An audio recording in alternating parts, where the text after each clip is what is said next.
parade. À la lutte, ouais, génie et gloire. Qui veut voir en maillot, en chemise, en collant, poudré d'or ou reins nus les hommes de talent. Aussi les fils publics et les montreurs de foire. Le gars normand, présent. À chaque assaut, victoire. Trapu, la chair épaisse et le poil rutilant. C'est le coup littéraire au solide relent. L'homme est talent du jour. Cet autre est oiseau noir qui se carre en jonglant, haut comme un dieu d'airain. C'est le poète aimé, l'acrobate à tout craint, de l'unique et divine hystérique moderne. Monsieur, voyez mes bras. Monsieur, voyez mes reins. Madame, voyez mon... Et dans pareille caverne, bout le boniment fou des poètes forains.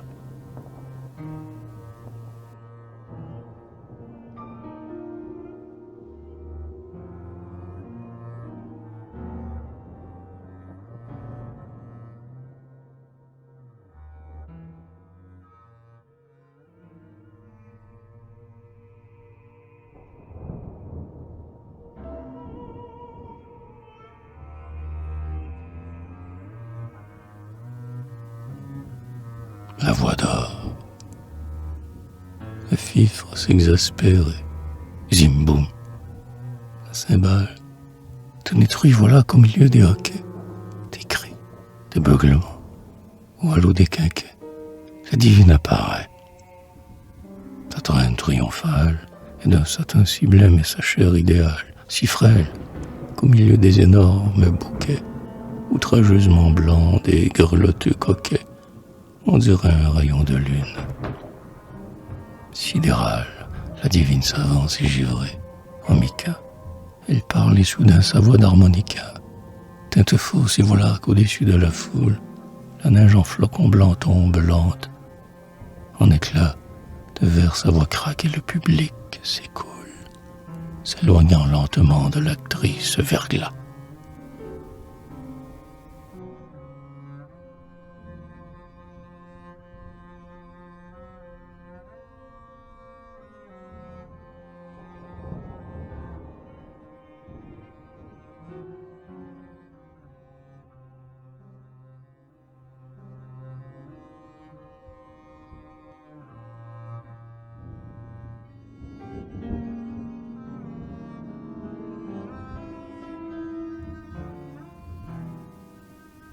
L'homme en noir,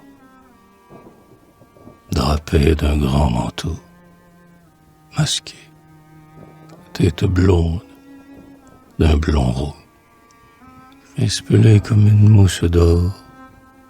L'homme en noir est auprès, dans l'étroit juste au corps, de velours, intriguant le public à la ronde. Sur le char populaire, où s'éraillent les corps des lutteurs, svelte et fier et sanglé de cuir jaune, l'homme avec des dédains de roi, lassé du trône, cingle de ses mépris la foule et ses efforts. De clairs grelots d'argent sonnent à ses chevilles, à ses bras arrogantés de fauve, à son cou blanc, serti de tulle noire orné de canetiers. Poète ironique et chanteur insolent, aux badauds assourdit l'homme à la cape noire, racle le désert muet sur une bassinoire.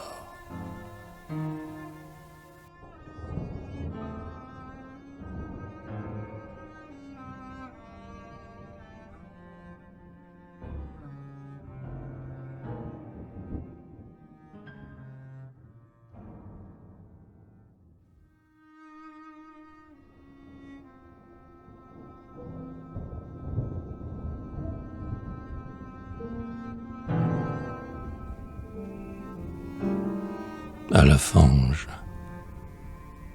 Sportman, voyou, banquier, potache, à la fange. Entrez. Là, le succès est immense. On se tord. Debout dans un landau d'un fabuleux décor, peint de cupidons bleus sur un fond rose-orange, Récane, roi des blêmes, une vendeuse étrange, dans un baiser savant et long contre un louis d'or, elle vend la folie, le spasme et la mort, et son nom stigmatise une époque. Elle est d'ange. Le public arrêté, dans la stupeur farouche d'un bétail, à l'horreur du rouge de sa bouche, gouffre ignoble le son lui et perle en corail. Tout son père et pourtant chacun d'un regard louche, y pris de cette lèvre au sûr et l'entravail, couve cet artisan habile en fausse couche.